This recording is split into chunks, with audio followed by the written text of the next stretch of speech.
MSC കപ്പൽ കമ്പനിക്കെതിരെ കേസെടുത്തതുമായി ബന്ധപ്പെട്ട് KC Venugopal MP പ്രതികരിക്കുന്നു. വേണ്ടപ്പെട്ട കമ്പനി ആയതുകൊണ്ട് കേസ് വേണ്ട, ക്ലെയിം നോക്കിയാൽ മതി. കേരള സർക്കാരിന്റെ വൈകിയുദിച്ച ബുദ്ധി എന്തായാലും നല്ല കാര്യമാണ്. 24-ാം തീയതി പാതിരാത്രി നടന്ന സംഭവത്തിന് 17 ദിവസം കഴിഞ്ഞിട്ടാണ് സർക്കാർ ഒരു FIR ഇട്ടിരിക്കുന്നത്. കേരളത്തിന്റെ തീരദേശത്താകമാനം, പ്രത്യേകിച്ചിട്ട് തിരുവിതാംകൂറിന്റെ തീരദേശത്താകമാനം വലിയ ആശങ്ക പരത്തിയ ഈ സംഭവം ഒരുപാട് പാരിസ്ഥിതിക പ്രശ്നങ്ങളുണ്ടാകുമെന്ന് വിദഗ്ധർ വിലയിരുത്തിയിരിക്കുന്ന ഈ പ്രശ്നത്തിൽ നമ്മൾ ആകെ ആശങ്കയിലായിരുന്നു. പ്രത്യേകിച്ച് തീരദേശ മത്സ്യത്തൊഴിലാളികൾക്ക്, മത്സ്യബന്ധനം ഉപജീവന മാർഗമാക്കി നിൽക്കുന്ന ആളുകൾക്ക് ആശങ്കയുടെ ദിവസങ്ങളായിരുന്നു. കംപ്ലീറ്റ് മത്സ്യബന്ധനം നടത്താൻ പറ്റുന്നില്ല. കാര്യമായിട്ട് ആദ്യം കുറേ ദിവസം നിരോധിച്ചു. പിന്നെ മത്സ്യബന്ധനം നടത്താൻ പോകുമ്പം വല ഈ കണ്ടെയ്നറുകളിൽ കുടുങ്ങിയവർക്ക് മത്സ്യം പിടിക്കാൻ പറ്റാത്ത അവസ്ഥ വന്നു. വലയൊക്കെ നശിക്കുന്ന അവസ്ഥ വന്നു.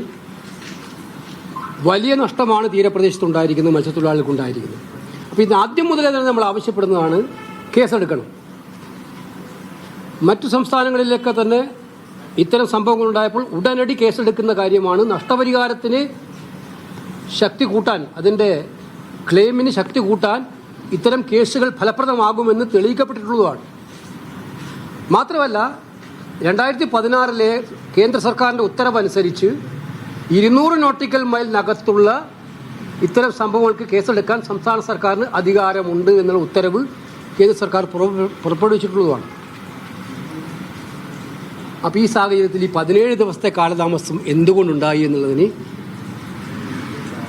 സർക്കാർ ഉത്തരവുണ്ടോ? 25-ാം തീയതി രാവിലെ എടുക്കേണ്ട കേസ്, 24-ാം തീയതി രാത്രി ഉണ്ടായ സംഭവത്തിൽ 25-ാം തീയതി രാവിലെ എടുക്കേണ്ട FIR ഈ മാസം 11 വരെ 17 ദിവസം നീട്ടിക്കൊണ്ടുപോയത് ആർക്ക് വേണ്ടിയായിരുന്നു?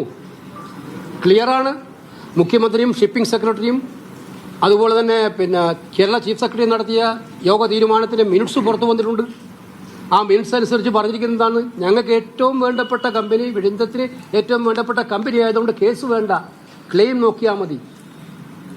അന്ന് തന്നെ ഞാനിത് പ്രധാനമന്ത്രിക്ക് കത്തയച്ചു, കേരള മുഖ്യമന്ത്രിക്ക് കത്തയച്ചു, ഫിഷറീസ് മന്ത്രിക്കും ഷിപ്പിംഗ് മന്ത്രിക്കും ഒക്കെ കത്തയച്ചു. ഈ ആശങ്കകൾ അറിയിച്ചുകൊണ്ട് മത്സ്യത്തൊഴിലാളികൾക്ക് ആവശ്യമായിട്ടുള്ള സഹായമുണ്ടാക്കാൻ ക്ലെയിം വാങ്ങണം, കപ്പൽ കമ്പനിയെ പ്രതിക്കൂട്ടിലാക്കണം.